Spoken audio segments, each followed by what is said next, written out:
ತಾವೆಲ್ಲರೂ ಕೂಡ ಈಗಾಗಲೇ ಮುಕ್ಳೆಪ್ಪನ ಒಂದು ವಿಡಿಯೋಗಳನ್ನೆಲ್ಲ ನೋಡಿರ್ತೀರಾ.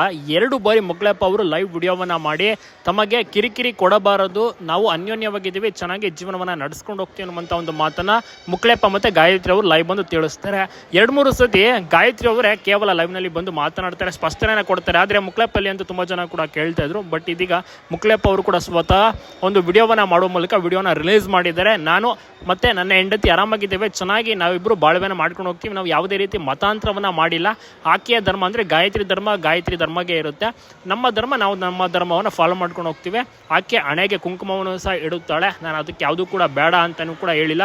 ನಮಗೆ ಮತಾಂತರ ಅನ್ನೋ ಒಂದು ಪದವೂ ಕೂಡ ಇಷ್ಟ ಇಲ್ಲ.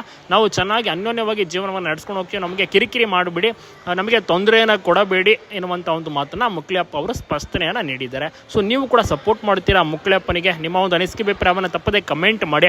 ಬಟ್ ಗಾಯತ್ರಿ ಅವರ ತಂದೆ ತಾಯಿ ಮಗಳು ಬೇಕು ಅಂತ ಕಣ್ಣೀರಾಗ್ತಾ ಇದ್ದಾರೆ. ಈಕೆ ನಾನು ಹೋಗೋದಿಲ್ಲ ಅಂತ ಕೂಡ ಹೇಳ್ಕೊಂಡು ತನ್ನ ಒಂದು ಪತಿಯ ಜೊತೆ ಜೀವನ ನಡೆಸಲು ಮುಂದಾಗಿರುವಂಥದ್ದು. ಸೊ ಒಟ್ಟಿನಲ್ಲಿ ಇದಾಗಿರುತ್ತೆ ಈಗ ವಿಚಾರ. ಎಲ್ಲದಕ್ಕೂ ಕೂಡ ಒಂದು ಫುಲ್ ಸ್ಟಾಪನ್ನು ಕೊಟ್ಟಿದ್ದಾರೆ ಇದೀಗ ಮುಕ್ಳೆಪ್ಪ ಅವರು. ನಾನು ಆರಾಮಾಗಿದ್ದೀನಿ, ಯಾವುದೇ ರೀತಿ ನಾನು ಮತಾಂತರವನ್ನು ಮಾಡಿಸಿಲ್ಲ, ಅಪಹರಣ ಮಾಡಿಲ್ಲ, ಮತ್ತು ಯಾವುದೇ ರೀತಿ ಲವ್ ಜಿಯಾದ್ ಕೂಡ ಆಗಿಲ್ಲ ಅನ್ನುವಂಥ ಒಂದು ಮಾತನ್ನು ಮುಕ್ಳೆಪ್ಪ ಅವರು ಸ್ಪಷ್ಟನೆಯನ್ನು ಕೊಟ್ಟಿದ್ದಾರೆ. ನಿಮ್ಮ ಅನಿಸಿಕೆಯನ್ನು ತಪ್ಪದೆ ಕಮೆಂಟ್ ಮಾಡಿ. ಎಲ್ಲ ಕಡೆ ಒಂದು ವಿಚಾರ ಓಡಾಡ್ತಾ ಇತ್ತು. ಸೊ ಹಾಗಾಗಿ ಮುಕ್ಳೆಪ್ಪ ಅವರು ಕ್ಲಾರಿಟಿ ಕೊಡಲೇಬೇಕಾಗಿರುವಂಥ ಒಂದು ಸಂದರ್ಭ. ಮತ್ತು ಪೊಲೀಸ್ ಸ್ಟೇಷನ್ ವಿಚಾರಣೆಗೂ ಕೂಡ ಗಾಯತ್ರಿ ಅವರು ಹಾಜರಾಗಿರ್ತಾರೆ, ಅದನ್ನು ಕೂಡ ನೋಡಿರ್ತೀರಾ. ಗಾಯತ್ರಿ ಅವರು ಕೂಡ ಕ್ಲಾರಿಟಿ ಕೊಟ್ಟಾಯಿತು, ಮುಕ್ಳೆಪ್ಪ ಕೂಡ ಕ್ಲಾರಿಟಿಯನ್ನು ಕೊಟ್ಟಾಗಿದೆ. ಬಟ್ ಹಿಂದೂಪರ ಸಂಘಟನೆಯವರು ಇದರ ವಿರುದ್ಧ ಹೋರಾಟವನ್ನು ಮಾಡ್ತಾ ಇದ್ದಾರೆ, ಮುಂದುವರಿಸ್ತಾ ಇದ್ದಾರೆ. ಕಾದು ನೋಡಬೇಕು ಏನಾಗುತ್ತೆ ಅಂತ.